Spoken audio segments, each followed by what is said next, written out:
This is qiestions.com, live and direct from the United Nations.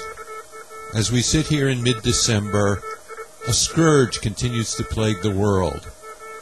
The phrase, the scourge of piracy, is on the pages of papers throughout the world.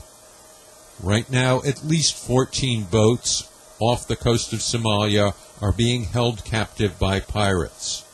Joining us today to help us get a fuller understanding of this phenomenon of piracy, modern piracy, is Commander X, an expert whose identity we are concealing for his own security and for ours, an expert who knows about terrorism and counterterrorism at sea.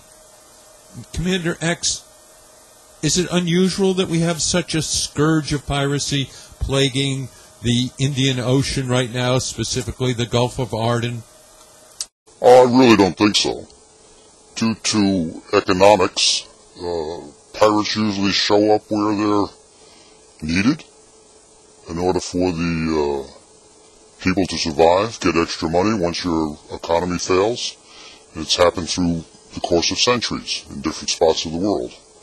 This year, it's Somalia. Well, the people who call and contact us after we've done some broadcasts about piracy say, but these ships are so big, and the pirate vessels that you show us are so little, 15, 20-foot, 30-foot wooden things. How is it possible for a group of men to take over a big ship? You come up behind them where nobody is looking. If they still have a Jacob's ladder over the side, you go on the Jacob's ladder. What's a Jacob's ladder? The pilots use it to board.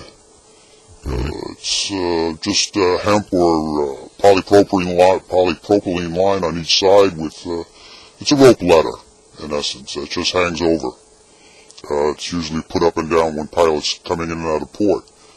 Or they come alongside with grappling hooks. Small boats, improper lookouts on the ship, anybody can get on board. And we're also asked, well, we've got radar and sonar and all these modern devices. Doesn't that warn people that pirates are approaching? Sonar, no. Sonar is underwater acoustics. Radar, yes. These big tankers are probably using a 48-mile range, so they're not looking in close. They're not looking. They want to know if there's something big coming in their direction, so they can have the time to maneuver to get out of their, an approaching ship's way. When it comes to a small gunboat, the prangas and what you described before, you can pick them up on radar, but the radar has to be basically at a 16 to 24 mile range, and you have to have somebody actually watching it. What do you mean somebody watching it? Isn't every ship manned? Due to economics and the cost of running ships, in the Navy, you have 6 radar scopes going constantly, manned 24 hours a day for as long as you're out at sea. On a big merchant ship, you have a watch officer up there and maybe a radio officer. The ship is on autopilot, and he's strolling around just checking his gauges, watching what his engines are doing, sea state, checking on telexes and things like that. So you don't have somebody that is on that radar scope constantly. And that's the problem.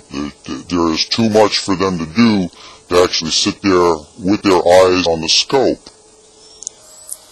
Well, but this has been going on all fall, and yet two big instances we know about is a Ukrainian ship was taken by pirates. They opened the hatch and they found 33 T-72 tanks, and we've recently heard about a Saudi supertanker with 300,000 barrels of crude oil on it, worth over $1 billion, taken captive too. Wouldn't the first acts of piracy tell people running boats after that to beware, be on guard? I think it's the old adage, it can't happen to me. We're too big, we're too important, and I would say that's it. They don't think it can happen to them, and it is.